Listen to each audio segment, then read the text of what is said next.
চৌবাড়িয়া হোসেনপুর মান্দা নওগাঁ। এখানে petrol, diesel, bitumen এগুলো তৈরি হচ্ছে পলিথিন থেকে তেল হচ্ছে।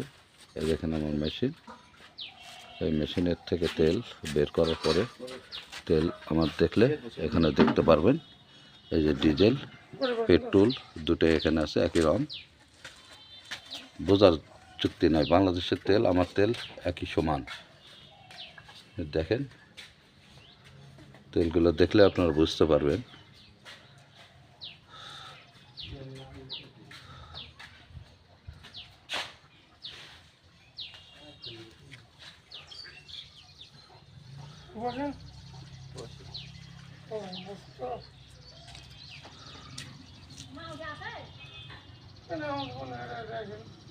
এটা